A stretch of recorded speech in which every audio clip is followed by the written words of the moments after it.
So I just fought off 3 Bowtorn and a Drifter, and we got our first Temporal Gear. This is awesome. Because now we can set our spawn. Which is nice because, well, first of all, I just got jumped by 3 Bowtorn down here, which is always fun. But I died 5 times in the process of moving to our new house location. So, yes, I need to set spawn badly, and I am also very low on health. So, I can't afford to run into anything right now. There's a new house. It's another dirt box, but at least this one I'm trying to make look good. Trying to make it look a little bit like an Adobe house. Still got a lot of detail work to do, but it's a start. So hello there. Welcome back to Vintage Story. I hope you're having a wonderful day. I made an oil lamp. It's more convenient than a torch, although I do prefer torches because, well, these won't go out if we jump in water. And they stay lit up underwater. So we can take in the caves, we can take it out while running, and not worry about getting wet and losing our light source. But it doesn't look as good as a torch. But I do have the hanging oil lamp mod. So when you place them on a wall, they look like this, as opposed to just a bowl attached to the wall. However, my hand is still stuck in that position. We just found our first temporal gear. So let's use this. And let's use this inside our broken door. Yeah, it's not very good in here. It'll have to wait. Find a location. Don't put it near my bed. And had the temporal gear in your hand. Hold right click.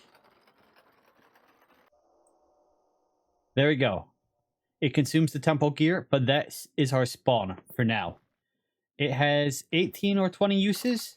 If we die that many times without getting another one, our spawn will be reset to world spawn, which was all the way down here. It's not that bad. We're only, well, we're 2,000 blocks away. This journey, going from down here to here, took 5 days in game. Mostly because a specific wolf, one specific wolf, decided to kill me 4 times. And then another wolf took me out the 5th time. Yeah, that was not a fun experience. But I did just make a new pick and a new prospector's pick. We are looking for, obviously, more resources. I've got enough copper to make the anvil. I don't want to make a copper anvil. I want to jump straight to bronze. Thankfully, there's high cassiterite, although it is a very low yield, so we might not be able to find it, but at least I know that I'm in the right area searching over here for cassiterite. Oh, another benefit to the oil lamp, which I forgot to mention, is it never burns out when you place it down. So a torch will burn out after 48 hours. An oil lamp is a permanent light source.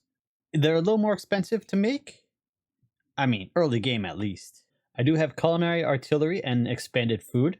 So I have a few more options here.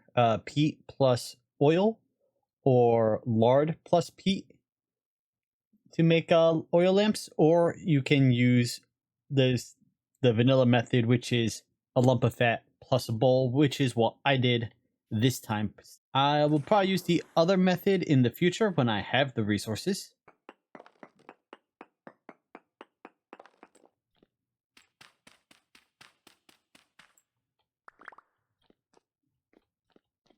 I do love the sound design in this game. And if you know me, I worked as an audio technician. I love sound design. Granted, I worked theater audio, but doesn't mean I don't love sound design. A moose. A moose ran out of nowhere and killed me in one shot. Well, here you can see I respawned inside my house where we set our spawn a minute ago. However, it did use one use out of it, so we have 19 more respawns before we need to use another temporal gear to set our spawn once again. And of course, downside to dying is your nutrition resets. Not fully, but if you die 2-3 times in a row, you're set completely back to 0, which means that your maximum health decreases every time you die. So that adds a little extra challenge if you have to then run back and get your stuff, and there is something dangerous by where your stuff is. Oh, finally. I've only used up about 2 picks and 2 prospecting picks getting here, but we found a small amount of bismuthinite over this way. So now I have to actually narrow it down.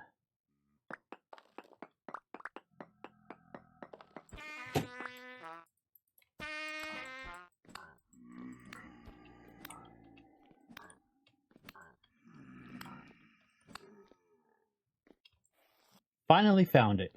Took a while, but this must be a pretty small vein because I was still getting small only about 4 blocks away. Yeah. But we found it, which means we can now make bismuth bismuth bronze. Provided this is a big enough vein to allow us to make bismuth bronze. Let's see. It is rich. So every 4 chunks is enough to make 1 ingot. And to make a anvil, we need 9 ingots. So that's enough for a little over 10%. And for bismuth bronze, we need 10% bismuth. So we already have enough to make an anvil. And 1 ingot, which means 1 tool. By the way, I recorded a clip of this last episode, and I never actually showed it. We're going to need to get stones, raw stones, just like this. And the way you do that is you have to mine out all 6 connecting sides. So when I mine this block here, because there's no block there, under it, or on any of its sides, the stone will drop, just like that. And with this stone now, we can make a quern, or quern.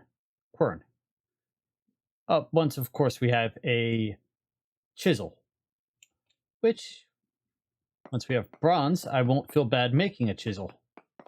Okay, I'm not finding it. And I don't know if I care enough to search for the one bit left out here that I can't seem to find. Yeah, it's not worth it. We have bismuth, we have zinc, we can now go make bismuth bronze. Which means we can finally advance to the Bronze Age. Oh, and I said last episode that because I'm using the mod Fleece and More, drifters drop fleece and no longer drop flax. That is incorrect. They still drop flax twine, but they also drop fleece. We can finally make bronze. So I did go and pick up the rest of the cephalerite that I needed. We have a bunch of cephalerite, a bit of bismuth. This is more than enough though. And then all of our copper, which comes out to be 13 ingots worth of just copper. So if we look at the bismuth here, we can make bismuth bronze with 10 to 20% of bismuth, 20 to 30% zinc, and 50 to 70% copper. We have a lot of zinc, relatively, very little bismuth, and a decent amount of copper. So we're going to do 10% bismuth, 30% zinc, that's 40%, which means 60% copper. And we are going to need our hammer here so we can break up the bismuth. Now, with 35 nuggets of bismuth, that's enough to make, well, not quite 2 full ingots of bismuth, but it's enough to make 17 ingots of bismuth bronze at 10%. As I think I mentioned before, and as I did mention with making the pick, you need 100 units for 1 ingot. These percentages are obviously out of 100, and thankfully 20 nuggets is 100 units, or enough for 1 ingot. So the math is actually pretty easy. For every 1 ingot of bismuth bronze we want 2 nuggets of bismuth. We're going to want 6 ingots of zinc, and then 12 of copper. And that gives us 1 ingot of bismuth bronze. Now, we want to scale this up. We need, for the anvil mold, 9 ingots. I'm also then going to want, 9 ingots worth. And I'm going to want a bronze pickaxe, a bronze prospector's pick. We're going to make as many ingots as possible using the ingot molds, because once we have the anvil, we need to make a few other tools, which we can't make with molds. So, as I said, we need at least 9. So 9 for the anvil, 10 for the pick, 11 for the prospector's pick, 12 for the saw. Let's do 13 for an axe, and 14 for a chisel. So it's 14 ingots worth of bismuth. So then we need 6 times 14, which I can't do off the top of my head. Where'd I put my phone? All right, so we need 48 units of cephalerite, 84 units of cephalerite, and then for the copper, we need 168. And that gives us 14 ingots of bismuth bronze. Now we just need to heat this up. And because we have a lot of metal in here, it is going to take a while. So I'm going to use a bunch of peat to preheat this. And once it gets up to temperature, I will toss some charcoal in to finish off the process. Then we will cast everything out and wait for it to cool so we can actually work everything. So I'll bring it back when that's ready. In the meantime, I did set up another charcoal pit. It's pretty small, but I do have 4 log piles in there, so that should get us between 20 and 30 bits of charcoal.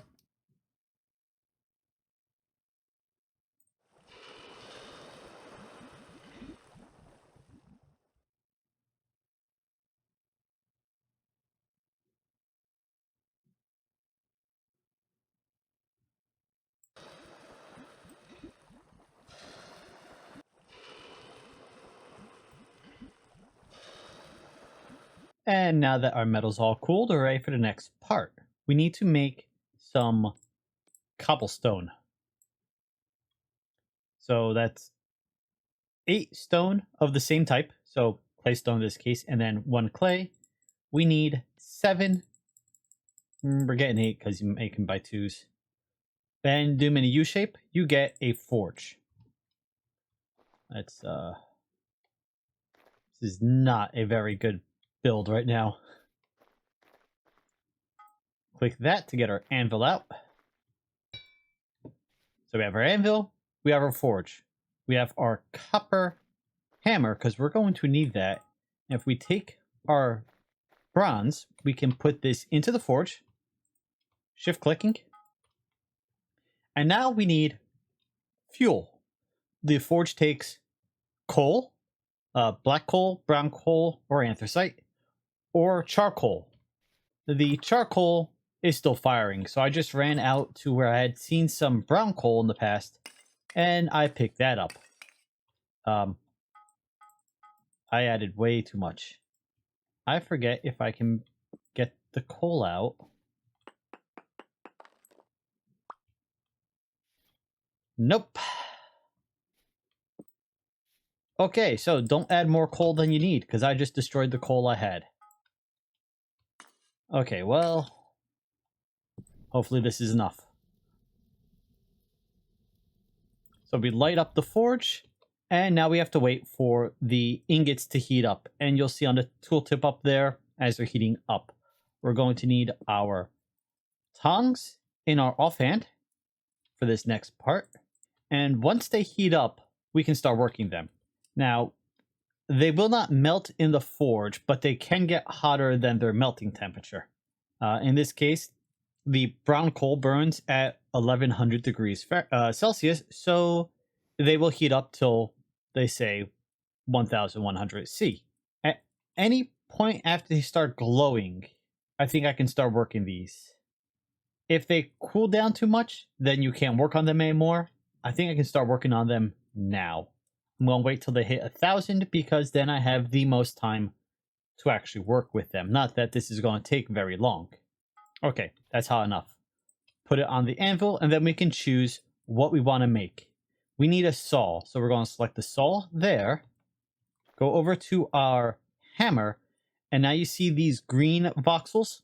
We need to, by pressing F to select what mode we want, we have to hammer out the mold.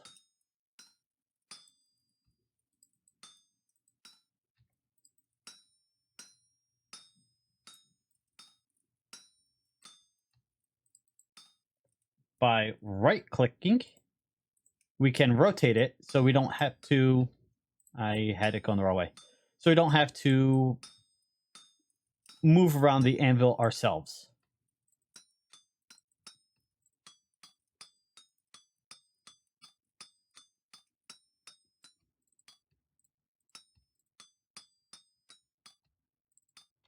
All right, and now all these black outlined ones, we don't need. So we select the split button, and we click on them to get rid of them. Be careful you don't accidentally remove something you need. So since I have plenty of extra, I can show you. If I click that, I needed that one. It's now outlined in green. I can go up here, grab that. Not all recipes have extra bits. So you have to be careful, otherwise you can ruin your craft. And the only thing you can do at that point is make a chisel and break it down. So we have a second one. I have the pick. I have the prospector's pick. I have the saw blade. What did I want with this? I want the chisel. I want an axe. I don't need them specifically right this moment. No, let's make the chisel. It has uses, plus I can start actually decorating with it. And now that we have the saw, I can get wood. Well, boards. There we go. And that is metalworking. So there we go. We now have our first tools. Now, these are very hot at the moment. I can't actually pick them up in my hand. This recipe is like that. So that gives us our blade, and that... Well, we can hold in the tongs right now, so I'm just going to place it on the wall till it cools down. It may have cooled down. Nope, it did not cool down instantly. And then we can stack ingots by shift-clicking them on the ground. You cannot stack two different types of ingots, but this is a better way to store them in out in the open so that they're quick to grab. And of course, we have our Bismuth bronze pick and prospector's pick, and they have more durability. As I said, that's 500, and this is 300, whereas the copper versions are 300 for the pick and 150 for the prospector. So it's literally double. One of the other things we're going to want to do is make another hammer, or at least take this pick and this hammer and put it somewhere safe. We're going to want to make another storage chest eventually, and now that I have the saw, we can make real storage chests. It is going to require we make some nails and strips. We are going to make these. You get 4 per ingot. But once we do, we can make wooden chests, which hold 16, as opposed to the 8 from the reed chests. Or we combine them with another one to make a trunk that holds 36. A trunk is a 2x1, whereas a chest is 1x1. And then we can better store stuff. And like I said, we're going to want to have a backup hammer and a backup pick stashed away so that if our main pick ever breaks on us, we're not stuck having to go around picking up nuggets from the ground to get started again. We can, use resources that we already have. Oh, and I should say, you can do everything we just did with copper, but I wanted to wait till we had bronze to do it. Honestly, I was about 5 minutes away from just coming back and doing all of that with copper if I could not find bismuth or cassiterite over here where I found a decent hit of bismuthinite.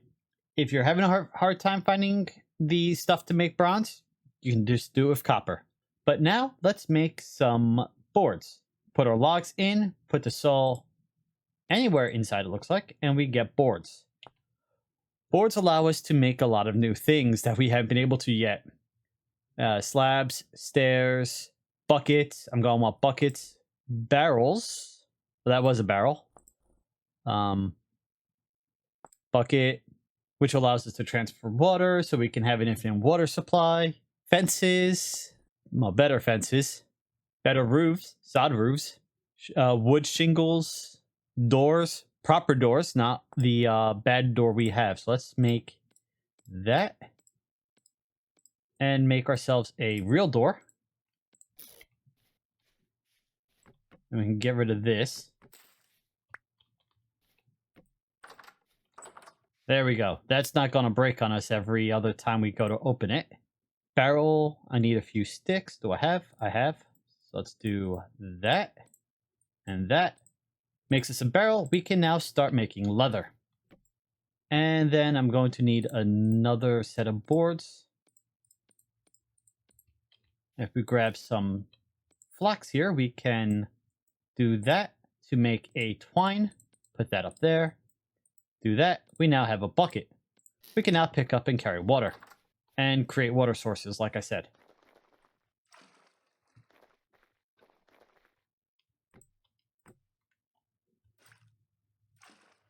So that's now a water source.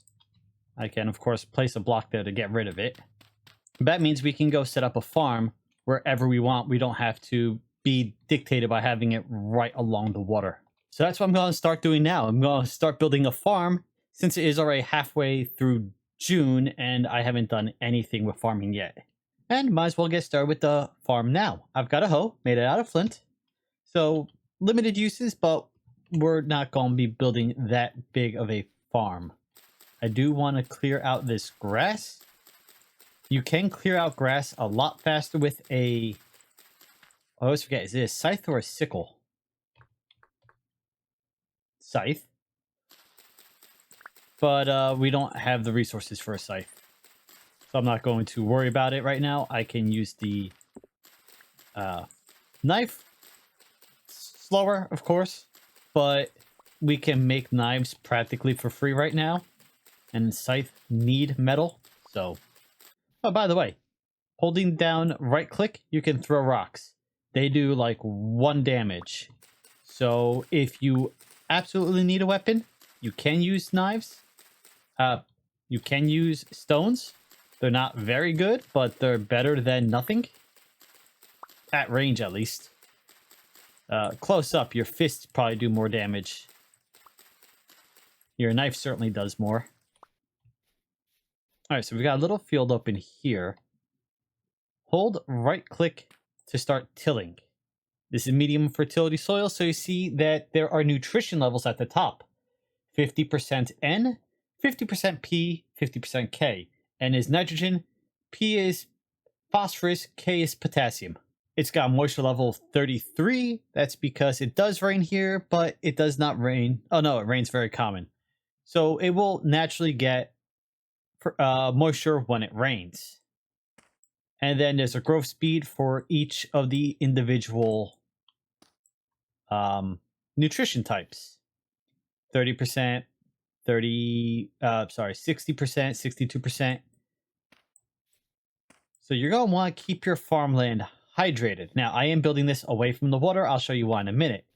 You can build it right next to water. Build a trough leading out of the water by digging with your shovel, and the water will hydrate the farmland for you.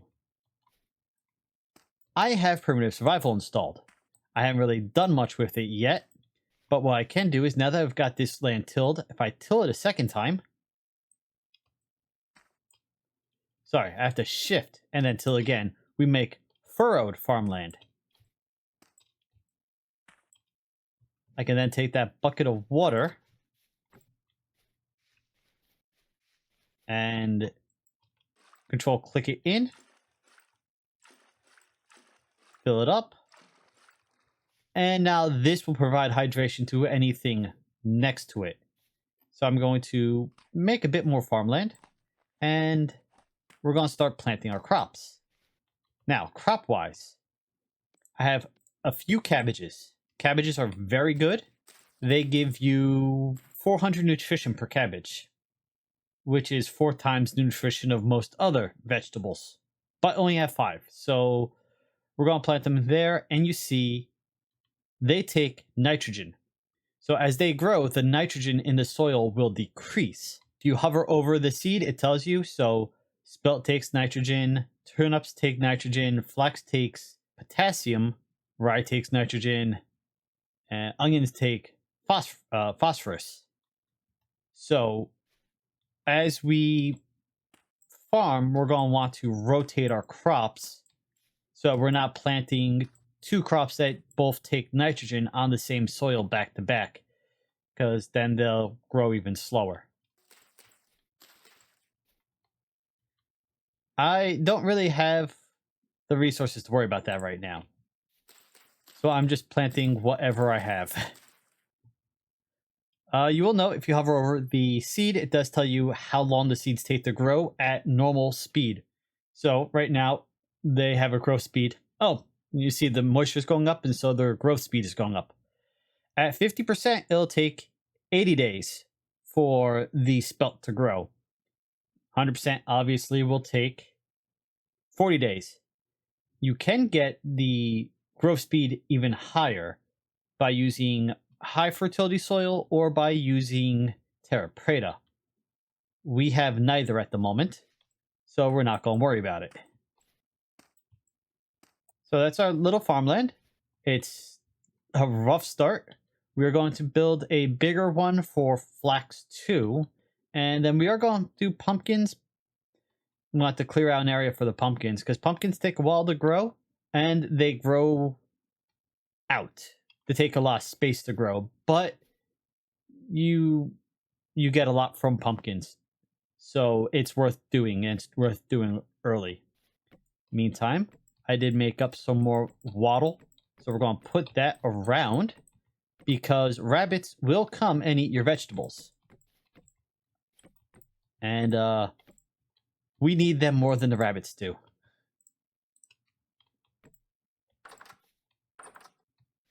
You can build a rabbit catching area. If you put a bit of farmland down, you can then build a 2-deep trench around it, and the rabbits will come to get your food, fall into the trench, and then you can come and hunt the rabbits at your will. Oh, there we go. It's up to 100% moisture, and so its growth speed is nearly 100%. So these will grow pretty fast. The moisture still needs to go up over here. That can take a little bit of time. Crops that you plant have higher yields than crops you find in the wild. So if I were to harvest onions out in the wild, you might get 1 or 2. I'm just watching these little things. I don't know if those are supposed to be like those water bugs that skitter around the surface. Anyway, these onions, now that they're planted, they're going to yield like 8 to 10 per harvest. So that's going to be a lot of onions. Granted, we're going to go through a lot of food, but it's definitely a good start. Turnips are good for growing in the fall and the winter, or in the fall at least. Rye is good for late in the year. Look at that. It's got a cold tolerance of -12. Ooh, that's actually a good point. If it is too hot, the crops will wither. If it's too cold, they'll wither. So you gotta make sure you plant them in a time that is conducive to them growing. You know, you don't want to plant something off season and have it die on you, because then you just wasted time, and you can get the seeds back, but you wasted time. Oh, and I should have probably mentioned, you can make a watering can. So if you do not live in an area with a lot of rain, or if you don't have a bucket, or you don't have primitive survival to make this furrowed farmland, which, by the way, this will get debris and whatnot in it every now and then, which will get rid of the water. So you have to maintain it. It's not, infinite, or it's not just, free, no maintenance.